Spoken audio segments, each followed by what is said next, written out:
Good evening. I'm Stephanie Staudinger. And I'm Scott Wise. Here's what's coming up next on PantherVision. One day, he's UWM's biggest cheerleader. It's so exciting for the school. And the next, he's changing teams. The next president of Marquette University, Dr. Lovell. Another chancellor leaves. We'll tell you about it. How can candy bars help those behind prison bars? We'll explain. User beware. It changes who you are. A recovering addict shares his pain. And keep an eye on this UWM swimmer. You may be seeing her in the Olympics.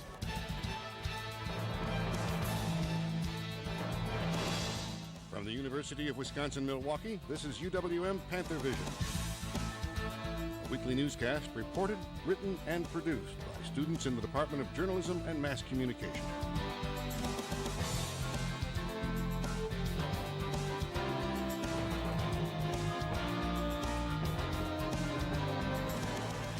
Now, the news. Good evening. UWM's loss is Marquette's gain. The bombshell that now former Chancellor Michael Lovell is accepting the president's job at Marquette hit students late Tuesday night. PantherVision's Claire Chartrand covers the big story. Several months ago, when Lovell was first approached by Marquette University, the Chancellor turned them down. But after months of deep thought, he announced Wednesday that he will be leaving UWM at the end of July. As a Catholic, but not ascribing to the Jesuit traditions, Lovell will become Marquette University's first lay president. When I became chancellor, I could have never dreamed of becoming Marquette's first lay president. It wasn't even permissible in the bylaws. Within the last year, 5 other chancellors have left the UW system, and Lovell is continuing the trend. However, he assures that it is nothing personal against UWM or the UW system. Faith has always served as a cornerstone of my life. And having the ability to openly practice my religious beliefs in my professional career is something that I've always wanted to do. While the news of Lovell's departure comes as a shock to all, UWM's Vice Chancellor Tom Lujack thinks this could be an exciting opportunity for UWM. When you consider who will replace Mike Lovell, the word is out on the street that these are really, really good jobs. So we're confident that we're going to have a great pool of candidates when that search ultimately gets underway. An interim chancellor will be appointed in the near future. Then later this summer, a search and screen committee will begin seeking out potential candidates to replace Mike Lovell. In Milwaukee, I'm Claire Chartrand for PantherVision. Lovell becomes the 6th chancellor in the past year to either be replaced or announce he is leaving the UW system. The chancellors at UW Oshkosh, Green Bay, Stout, Madison, and Eau Claire have all either announced their retirement or have left. And UW system president Kevin Riley left within the last year. He was replaced by Ray Cross, leaving an opening for the position of Chancellor of UW Colleges and Extensions. Lovell officially takes office August 1st. UWM now needs to find another chancellor for the 4th time in 16 years. Nancy Zimpfer held the position from 1998 to 2003. Carlos Santiago followed her until he resigned in 2010. Lovell leaves after what will end up being a little over 3 years stay. Lovell has some hard work ahead of him at Marquette. He has some high-profile positions to fill, and the biggest is a basketball coach. Reporters wasted no time asking Lovell about potential candidates. Well, let me say this. Yeah, I have not been involved in the search process to date.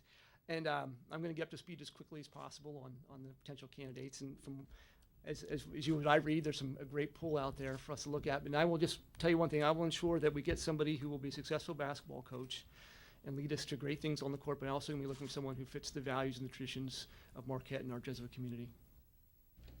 As Marquette's basketball program enters a new chapter, UWM savors their team's storybook season. The euphoria started with the Panthers' win in the Horizon League championship game, sending them to the NCAA tournament for the first time since 2006.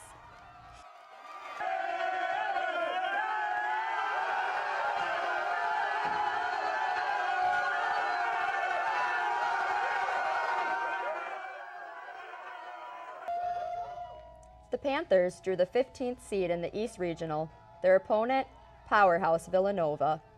PantherVision's John Holman traveled to Buffalo to cover the game. and tells us when the Panthers go to the tournament, the faithful will follow. To support the Panthers against Villanova meets at UWM's Klatsche Center.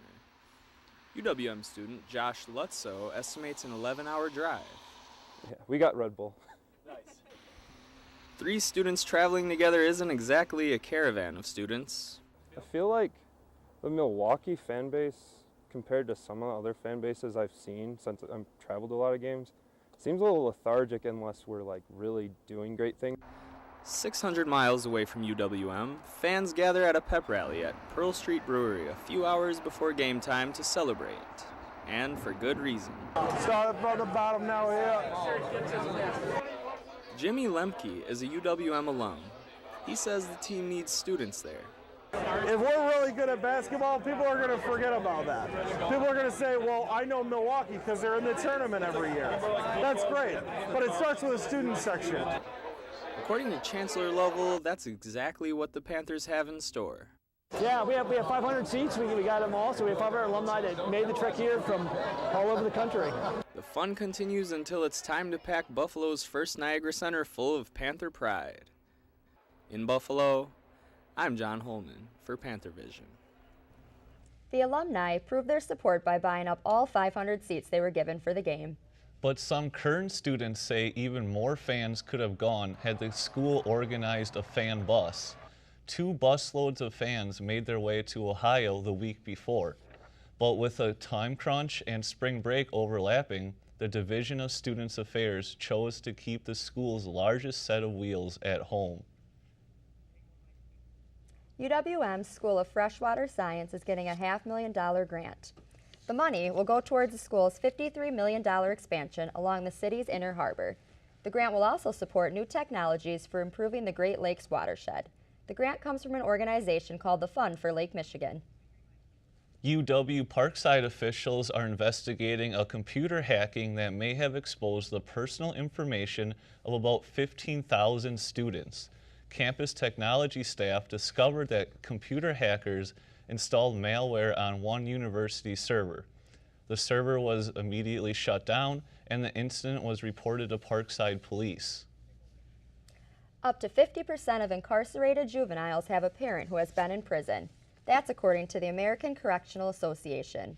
But a new UWM partnership is trying to change that. PantherVision's Maria Corpus reports. $1 and some change may be an ordinary expense.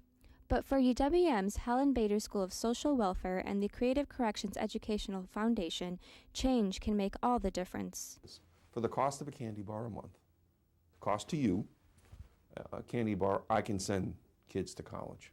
That is the message Dean Stan Stojkovic and founder Percy Pitzer gave to inmates at the Milwaukee County House of Corrections in efforts to raise money for a new scholarship. The scholarship, announced in December of 2013, is for students with a parent or guardian who is currently incarcerated or on parole. Many of these kids are completely destitute. They don't have anything. And going to college is like, might as well go to the moon. After her brother was incarcerated for 10 months, UWM student Ruthie Ringel says she can't imagine having a parent in prison. To think of having, especially my dad, if my dad was gone for 10 months, that would be, I wouldn't even know what to do. The new scholarship's mission is to support students and stop second-generation crime. It helps them to maybe not follow in their parents' footsteps and do something better with their lives and get an education. Dean Stojkovic encourages eligible students to apply. We can't give you everything, but we can give you something. In Milwaukee, I'm Maria Corpus for PantherVision. Inmates at the Milwaukee County House of Corrections have pledged $400 per month to the foundation. The foundation awarded 31 scholarships nationwide this year, and 3 of them being in Wisconsin. There's a growing epidemic in the state of Wisconsin. It's killing more people than ever before, and young people are the ones with the highest death toll. PantherVision's Lisa Aaron Brown investigates the cause. It's cheap, it's addictive, and it will kill you. Because, you want so bad to stop. Heroin. Lately, the drug has enticed many college-age students to trying it and becoming prisoner. Probably 80% of our exchangers or clients are under 34 years old, and probably 30 to 40% are under 24. You would think heroin crosses no boundaries, but apparently it's not a problem at UWM. Our indications are that there is not a heroin use problem on the UWM campus. But to those who have experienced the addiction firsthand, it's a serious matter. I mean, it's not worth it. I mean, heroin takes everything away. I mean, it changes who you are. In 2012, a non-student died in the Sandberg dorms from a heroin overdose, but that's not enough to convince UWM the issue needs to be addressed. At this point, we're not picking up on it. If there is one, While Nurse offers counseling, it has limited services for students with heroin addiction. Luckily, at LifePoint, users can anonymously obtain clean needles and the life-saving drug naloxone. In fact, anyone can obtain naloxone, which reverses the effects of a heroin overdose immediately. No staff at Norris has taken the 15-minute class. Our providers aren't emergency responders, meaning we don't respond to campus emergencies outside of the health center.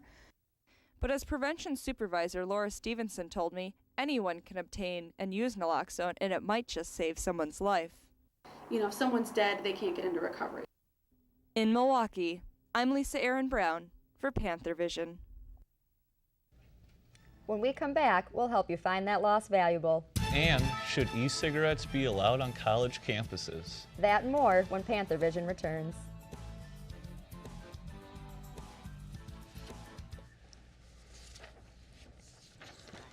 Provides more than $150 billion in grants, loans, and work-study funds to make college possible for anyone with the mind to get there.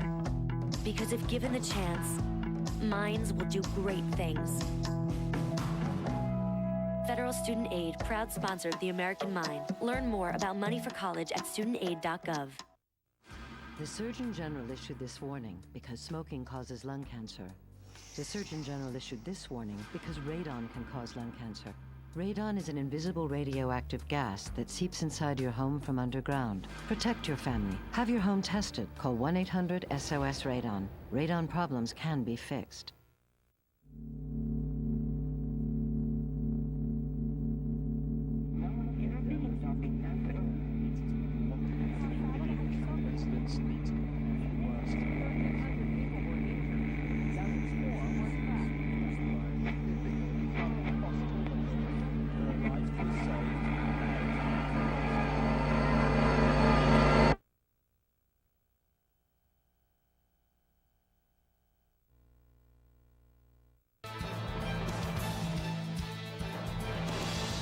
Thanks for watching UWM PantherVision, judged Best Student Newscast by the Northwest Broadcast News Association.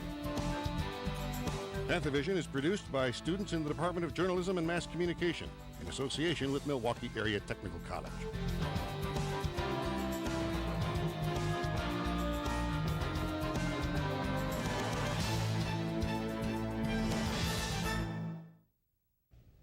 Ever lose something at school? We know that feeling. But as PantherVision's Shannon Wazowitz reports, there's hope if you know where to look. Laptops, backpacks, and cell phones are just a few items of value to UWM students. What if you lost one of these items? Would you think of checking with the UWM police? I mean, there is a lot of stuff at the end of the night. We keep it for 90 days. So after 90 days, there are times where we have items of value that we send off to surplus. Lieutenant Adrian Bump says lost items continually find their way to the lost and found. Items like cell phones, different electronics, IDs, credit cards, wallets, jewelry that is real jewelry. Officers do their best to try and reunite owners with misplaced valuables. Anything that we can try to do to identify the owner, then we try to reach out to them either by sending them an email, sending a letter or an index card to their home, anything we can possibly do to get that back to them as soon as possible. Okay. However, students should also be proactive when items go missing. I'd like more people to be able to come in, and I'd like to be able to get more people their stuff back. I'm Shannon Wazowitz for PantherVision. Students can go to the UWM Police Department to reclaim their lost items. The search for a new dean of the School of Information Studies is now down to 2 finalists. Edward Cortez and Thomas Lipinski are both professors of information sciences. Cortez teaches at the University of Tennessee in Knoxville. Lipinski teaches at Kent State University. Both are visiting UWM this afternoon. The Student Association will be holding a town hall style debate tomorrow. The debate will be held in the Union Ballroom at 5 o'clock. Voting for the Student Association elections is set to begin, but not if one political group has a say about it. The group is known as ASAP, which stands for the Alliance of Students Achieving Progress. Group leaders have sent out a letter to Chancellor Lovell officially declaring their intent to organize student government under Wisconsin statutes. The group is also requesting an investigation of the Board of Trustees created after Lovell threw out Student Association election results last spring. And the group is requesting a revote on whether to improve a new SA constitution. Colleges are offering an increasing number of degrees relating to green-collar industries. The 2014 Sustainability Summit highlighted some of these environmentally conscious businesses. Emma Cortez has a story in tonight's MATC report. MATC recently hosted the 2014 Sustainability Summit. The Sustainability Summit is an opportunity for organizations and leaders in the community to come together, and we can share resources and ideas in protecting water, saving energy, working to improve our food resources in our daily life, at school, or at work. Some of the other highlights of this year's summit include exhibits showcasing products, services, and opportunities in new wave investment, development, education, and employment. The Sustainability Summit is important for businesses, not only to help develop their talent pipeline by all the students that are attending, but also learning about what other businesses are doing and really understanding the movements and the growth towards more sustainable exercises. The summit also hosted a career fair focusing on these green industries around the state. It's important for students not only to raise awareness about issues regarding sustainability, but it's also important to students due to the fact that there are numerous career opportunities in the field of sustainability and water. It's growing. I mean, there's some universities now offer majors or minors in aquaponics or in agriculture-related fields, so we have a lot of people like that that come through. For the MATC report, I'm Emma Cortez. Maria Corpus joins us with a look at our weather. Today's a great day outside, Maria. It really is, Scott. It's a great day for opening day. Do you guys plan on making it down to Miller Park? I wish. I have class, though. Me too, but I'm sure there would be plenty of UWM students who would be there, and as well as other tailgaters. Good thing is that today is excellent weather. We have partly cloudy, which is awesome. Let's take a look at the weather headlines. We have partly cloudy, as I said, windy, and a chance of rain later on this week. You may not be needing that umbrella today, but you will definitely be needing it later this week. So let's take a look at the current conditions. As I said, partly cloudy. We have a temperature of 53 degrees today and a dew point of 39 degrees. Barometric pressure is at 29.9 inches. As I said, UWM students shouldn't have weather problems messing up their tailgating at Miller Park today. The good conditions continue out and throughout the day. We remain partly cloudy, high of 58 degrees and a low of 36 degrees. Precipitation is at 0% currently, but that will increase throughout the evening up to 20% of chance of rain. Let's look at the state temperatures. Let's see where Rylander's at. Rylander's missing out at 47 degrees today. La Crosse at 63, Madison at 64. They're really having fun today. Inlands with 60s. Oshkosh is at 58, Milwaukee at 60, La Crosse 63, and Eau Claire 58. So sorry, Rylander, you don't get to join in on the spring fever this evening.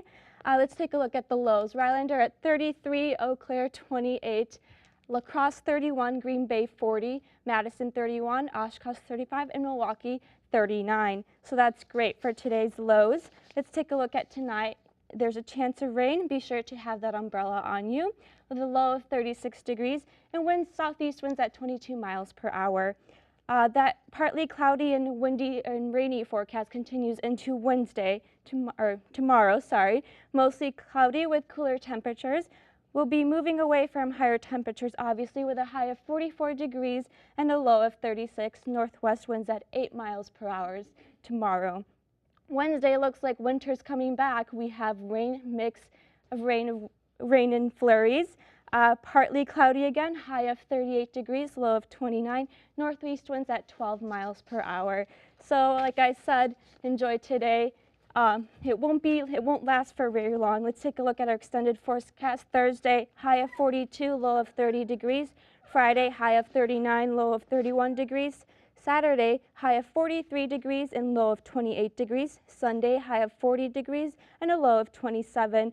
You can see that clouds and rains will move in and snow mix with flurries on Saturday and Sunday. So be aware of that, you guys. You don't want to put away that winter coat just yet. You might want to double scarf it even.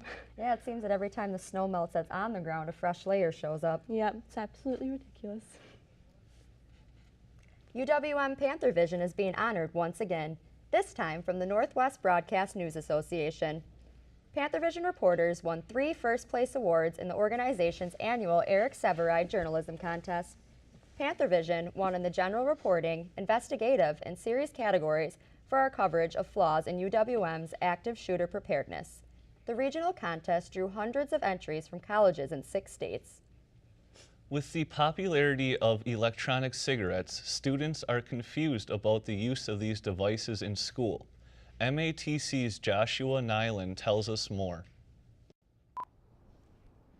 A bill allowing electronic cigarettes indoors has recently cleared a Wisconsin Senate committee, and while electronic cigarettes are allowed in most indoor public places, MATC's tobacco-free policy still bans the use of these devices on campus property. The smoking policy at MATC is pretty clear. No smoking on MATC campus. But electronic cigarettes, or e-cigs, are for the most part unregulated by Wisconsin law. There's no sign anywhere that says I can't smoke e-cigarettes. There's plenty of signs that say tobacco-free, which I understand because that's been outlawed. But there's no law against e-cigarettes. E-cigarettes have battery-powered cartridges filled with nicotine and other substances, and when it's heated through an electric charger, the user inhales the liquid and exhales the vapor. I'm glad that e-cigarettes are banned on campus. There's not enough scientific research done on the harm that it really causes on your body. According to MATC policy, the Food and Drug Administration has regulatory authority over tobacco products and includes e-cigarettes in this classification. As a result, use of e-cigarettes are prohibited on MATC property. For more information regarding the tobacco policy, you can visit matc.edu. I am Joshua Nyland, reporting from MATC. The American Non-Smokers' Rights Foundation says nearly 1,200 colleges across the country have banned the use of conventional cigarettes on campus. Some bans include e-cigarettes, but others don't. Coming up, the dance continues without UWM. And we'll introduce you to a swimmer whose name might become familiar. That and more when we return.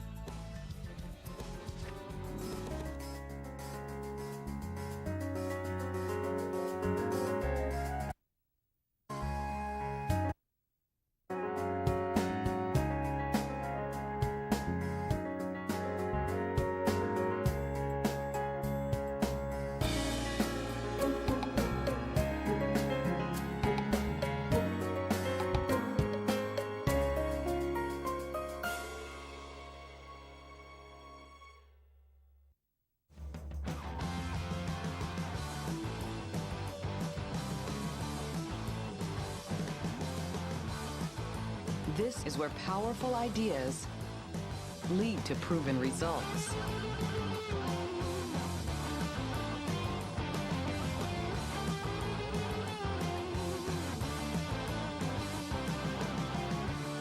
This is where you belong.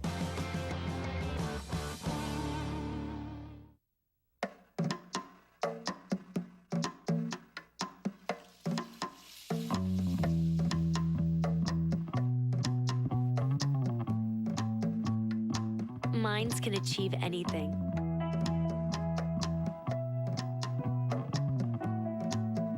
We make sure they get to college.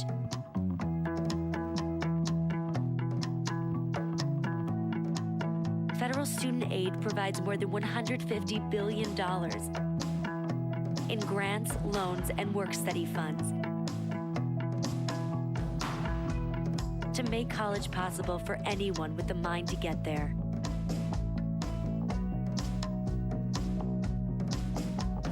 Because if given the chance, minds will do great things. Federal Student Aid, proud sponsor of the American Mind. Learn more about money for college at studentaid.gov. The Panthers' captivating run in the postseason has come to an end. Danielle Staub joins us now with sports. Danielle? Thanks, guys. It was the first time since 2006 that the Panthers made the NCAA tournament. PantherVision's Joshua March and John Holman traveled to Buffalo to cover the game. And as Joshua reports, the dance didn't last very long. The UW-Milwaukee Panthers traveled to Buffalo to take on the Villanova Wildcats in the second round of the NCAA tournament. Senior Kyle Kelm says that the team came a long way from last season.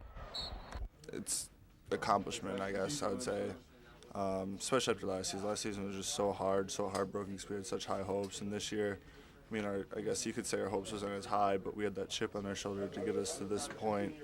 And, I mean, it's an accomplishment, and we're thankful for that opportunity. Senior guard Jordan Aaron struggled to find his shot, going 1 for 15 on the night. I gotta credit Villanova. I mean, they did a great job of keeping me off balance and just staying into me, and they just did a great job on defense. I mean, a lot of shots I took just didn't fall for me tonight, and you just gotta go with what happens out there. But you gotta credit Villanova. They did a great job on defense.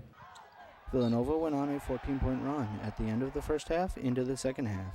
The Wildcats shot over 60% from the field in the second half. We just weren't getting to their shooters quick enough, and we were giving up too many drives to the basket, and you can't do that at this stage. I mean, Villanova's a good team. I think they only have 4 losses on the year, so let a good team do that, and they're bound to hurt you. From being picked last in the Horizon League to qualifying for the NCAA tournament, the UW-Milwaukee Panthers overcame a lot of obstacles, ending in a second-round loss for the Panthers. In Buffalo, I'm Joshua March for PantherVision. UWM may be out, but the Badgers are still alive. For the first time in 14 years, the Wisconsin Badgers will be playing in the Final Four. Wisconsin is continuing on its warpath after defeating Baylor and Arizona this past weekend. They are 1 game away from playing in the national championship next Monday. The Badgers have not played for the championship since 1941, when they beat Washington State for the title. Crosstown rival Marquette missed both the NCAA and NIT tournaments, and the coaching search we told you about earlier in the newscast has taken an odd twist. TV trucks rushed to the Al McGuire Center for a press conference to unveil star VCU head coach Shaka Smart as the new head coach. They found out quickly it was a wild goose chase based on false reports from Marquette student media. Local TV stations were also reporting that Smart was going to be named the next coach. Shaka Smart has now told Marquette he will remain at VCU. The Panthers tennis team keeps on winning awards. 2 weeks after freshman Diana Tokar won Horizon League Women's Tennis Player of the Week, Christina Colarossi won the same award. Colarossi helped the Panthers to 3 big wins, including league victories against Oakland and Detroit. This past weekend, the Panthers extended their winning streak to 5 with victories over Bradley and South Dakota. UWM swimmer Emily McClellan is in the history books once again.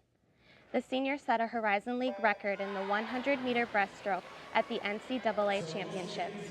Her 57.76 time is the second fastest in collegiate history. Unfortunately for her, though, the fastest time in collegiate history came in the same race. She finished second to Olympic medalist Breja Larson. McClellan also took 7th in the 200-meter breaststroke and earned 2 first-team All-American awards. This caps an outstanding career for McClellan. She's the most decorated swimmer in Horizon League history, breaking school and league records a combined 23 times. The baseball team is finally playing at home, but not really. Henry Aaron Field is still unplayable because of the weather, so the Panthers played their home opener at Carthage College in Kenosha. They beat the Edgewood Eagles 4-1. Weather has caused 10 cancellations in the team's schedule this year. When the Panthers can play at the Hank, they'll be looking to extend a 16-game winning streak. That's the longest active home win streak in the NCAA. That's it for sports. Back to you, Stephanie and Scott. Thank you, Danielle. For novice teachers, being thrown into a classroom full of students can be a bit of a daunting task. But some UWM graduates will have a little less to worry about thanks to an interactive virtual classroom called Teach Live. PantherVision's Andrea Romero has the story. You may be used to seeing a teacher teaching like this. However, this is not your typical classroom. Meet the students of Teach Live, a virtual middle school classroom helping graduating teachers interact with students. Craig Berg is the professor of science teacher education and has been using Teach Live for the last 2.5 years when UWM was one of only 10 universities to use the program. And my goal with my students is to develop questioning and responding techniques that get kids thinking, keep kids thinking. This virtual classroom is made up of 5 students, each with his or her own personality. That includes even 1 or 2 misbehaved students. You may have noticed that at times, Kevin was doing the ha ha ha ha ha. Well, kids will misbehave. Berg says Teach Live takes it even further than just interacting with students. So, well, they also have a avatar parent, so you can simulate a parent-teacher conference. In Milwaukee, I'm Andrea Romero for PantherVision. Thank you for tuning in for tonight's edition of PantherVision. You can watch us on Time Warner Channel 14 and AT&T UVerse Channel 99 at 5 o'clock on Wednesdays and Fridays. Have a great week.